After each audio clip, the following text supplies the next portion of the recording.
दोनों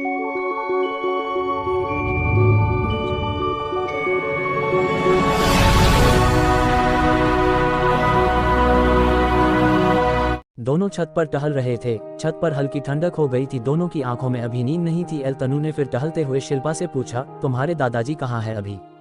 तो शिल्पा ने बताया, वह भी उसी सिटी हॉस्पिटल में है, कल डिस्चार्ज भी हो जाएंगे। उनके लंग्स में थोड़ा प्रॉब्लम है, इसलिए उन्हें एडमिट किया था। उद्धरण चिन्ह। फिर तनु ने पूछा, क्या तुम मुझे उनसे मिलवाओगी? क्या उन्हीं से मिलने तेज प्रताप यहाँ आए थे? उद्धरण चिन्ह। इस पर शिल्पा ने कहा, शायद हाँ, मुझे पता भी नहीं चला कि भाई यहाँ आए हैं। शायद पापा को पता चला, इसलिए उन्होंने नानू के बीमार होने के बाद उनसे मिलने नहीं दिया। वह शायद इसलिए मुझे हॉस्पिटल में नहीं रहने देना चाहते थे। लेकिन आज जब मैं सुबह से हॉस्पिटल में थी तब मैं ये जान पाई कि दादाजी भी वही है। तनु ने फिर आगे पूछा, और तेज प्रताप के दादाजी कहाँ है? इस पर शिल्पा ने कहा, उनके बारे में मुझे ज्यादा नहीं पता, शायद वो जर्मनी या डेनमार्क में कहीं पर है, पर अब तुझे पता चल ही जाएगा। लेकिन एक बात समझ में नहीं आई, भाई इतनी जल्दी क्यों चले गए? तुझे भी साथ ले जाना था। इस पर तनु ने कहा, हो सकता है उन्हें वहाँ कोई जरूरी काम आ गया हो, और वैसे भी अच्छा है मुझे नहीं ले गए। अभी एग्जाम भी आने वाले हैं और लास्ट ईयर भी बाकी है, उसकी पढ़ाई कैसे करेंगे? उद्धरण चिन्ह। मौसम में ठंडक और बढ़ रही थी। फिर शिल्पा ने तनु से कहा, चल यार सोने चलते हैं, सुबह कॉलेज भी जाना है। तू जाएगी कॉलेज की हॉस्पिटल जाएगी? उद्धरण चिन्ह। तनु ने कहा, कल मैं हॉस्पिटल होते हुए कॉलेज आऊंगी तो चिंता मत करना। फिर दोनों रूम में सोने चले गए। तनु की आंखों से अभी भी नींद पूरी तरह से गायब थी, पर शिल्पा बिस्तर पर लेटते ही गहरी नींद में चली गई। तनु लेटे लेटे आज के बारे में सोच रही थी। वह अभी भी सोच रही थी कि तेज प्रताप कैसा दिखता होगा। क्या वो उसी की तरह दिखता होगा जिससे वो मिली थी, और उसकी आंखें वैसे ही काली और गहरी भी होंगे या अलग? उसके मन में फिर वही छवि आने लगी। वह मन ही मन कई तरह के विचार करने लगी। सोचते सोचते कब उसकी आंख लग गई उसे पता ही नहीं चला। सुबह का समय, जर्मनी में। तेज प्रताप फ्लाइट से उतर चुका था। व्यस्त और लंबी यात्रा में थोड़ा थक गया था। उसे लेने उसका ड्राइवर आया था। वहां से अपने जर्मनी स्थित बंगले में चला गया। ठंड का समय शुरू होने वाला था, मगर जर्मनी में अभी से ही बहुत स्नोफॉल हो रहा था। तेज प्रताप के पास उसके दादाजी का फोन आया। उन्होंने पूछा, तुमने शादी कर ली है? तेज प्रताप ने कहा, जी दादाजी। दादाजी बोले, बहू को ले आए? उद्धरण चिन्ह। तेज प्रताप ने कहा, नहीं, अभी उसका वीजा रेडी नहीं हुआ है, जैसे ही वीजा रेडी हो जाएगा मैं ले आऊंगा। दादाजी ने कहा, जल्दी लेकर आना है। ठीक है। तेज प्रताप ने एक गहरी सांस लेते हुए कहा, जी दादाजी। दादाजी ने कहा, मुझे उसकी फोटो भेजो और उसके नाप भी भिजवा दो। यहाँ पर उसके लिए कपड़े रेडी करवा देंगे और मैं यहाँ कहकर तुम्हारा और बहू का रूम भी रेडी करवा दूंगा। तेज प्रताप ने कहा, आप इतना परेशान मत होइए।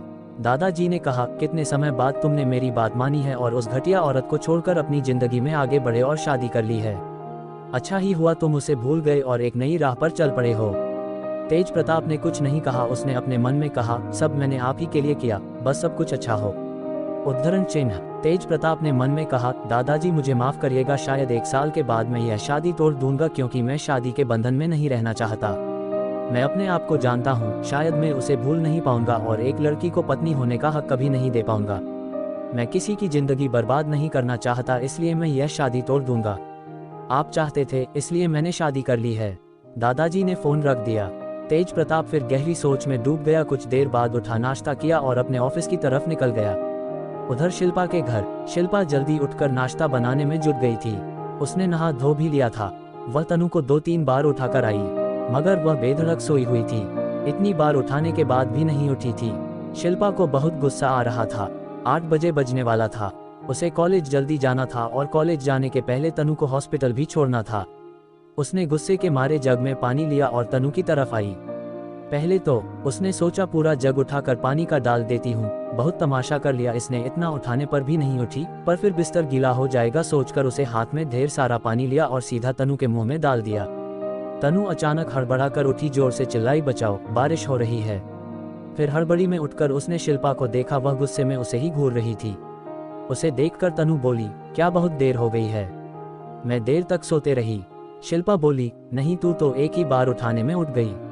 बाहर देख, बारिश भी हो रही है।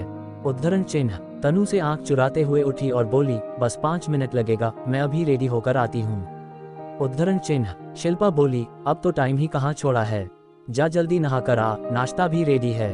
तनु जल्दी नहा धोकर रेडी हुई। फिर शिल्पा सिंघानिया जी के साथ में नाश्ता किया।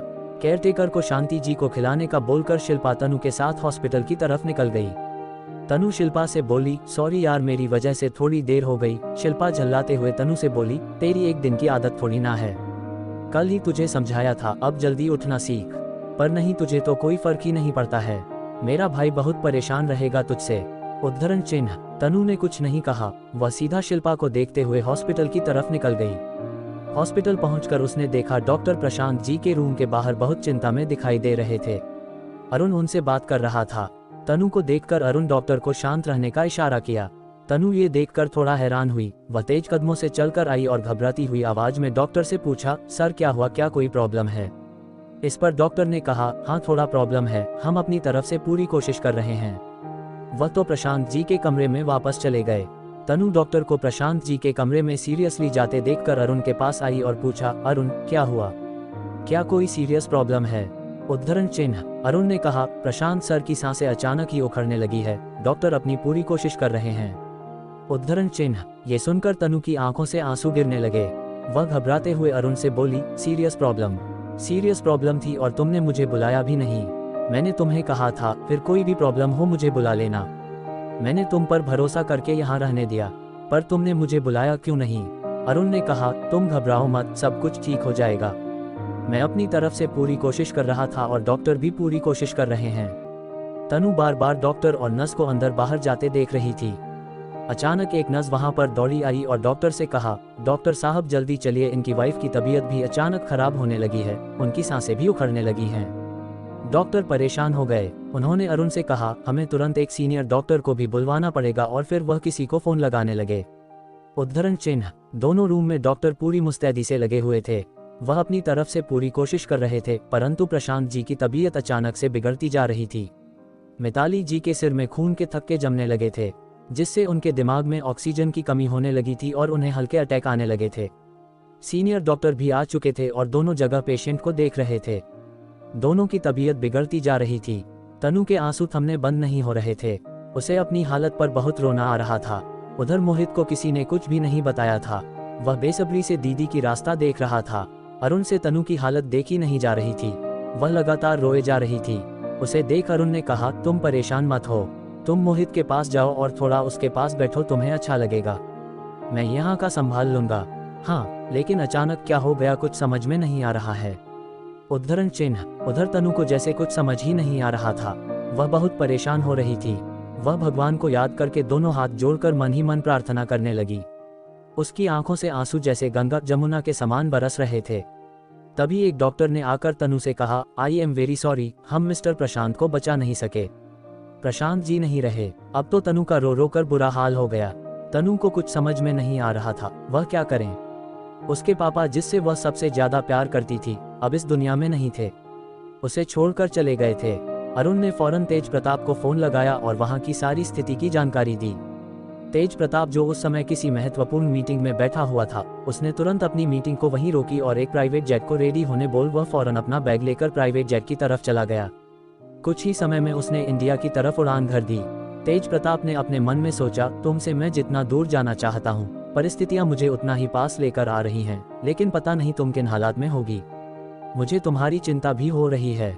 वहां तुम अकेले कैसे इन परिस्थितियों से जूझ रही होगी। उद्धरण चिन्ह। तनु की हालत बिगड़ती जा रही थी।